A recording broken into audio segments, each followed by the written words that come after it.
ভাবুন তো, আজও পৃথিবীতে এমন কিছু মানুষ রয়েছে যা আধুনিক সভ্যতা থেকে সম্পূর্ণ আলাদা। কারো ঠোঁটে বিশাল প্লেট, কারো গলা অনেক লম্বা, আবার কেউ মৃতদেহ পুড়িয়ে ছাই সংরক্ষণ করে তা খাবারের সাথে খেয়ে থাকে।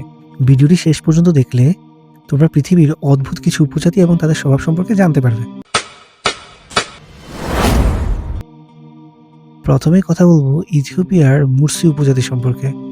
তারা মূলত পরিচিত তাদের ঠোঁটে বিশাল আকার প্লেট ব্যবহার করার কারণে। মেয়েরা ছোটবেলায় ঠোঁট ছিদ্র করে ধীরে ধীরে প্লেট লাগানো শুরু করে। এটি তাদের কাছে সৌন্দর্য এবং সাহসের প্রতীক। প্লেট যত বড়, সেই নারী তত বেশি সম্মানিত।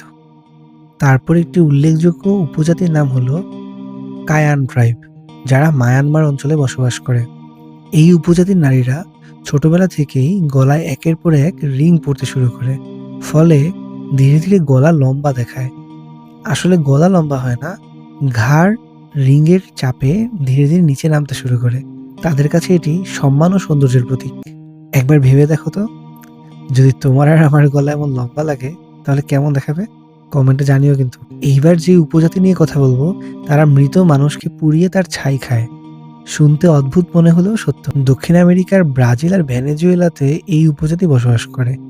এই উপজাতির নাম ইয়ানোমামি। তারা বিশ্বাস করে মৃতদেহের আত্মা যেন একা না থাকে, তাই মৃতদেহ পুড়িয়ে তার ছাই তারা খাবারের সাথে খেয়ে থাকে। এতে আত্মা নাকি তাদের সাথেই থাকে। পৃথিবী যত আধুনিকই হোক না কেন, এই ধরনের উপজাতি আসলে আমাদের অবাক করে। এমন আরও অদ্ভুত তথ্য জানতে চাইলে চ্যানেলটি সাবস্ক্রাইব করো।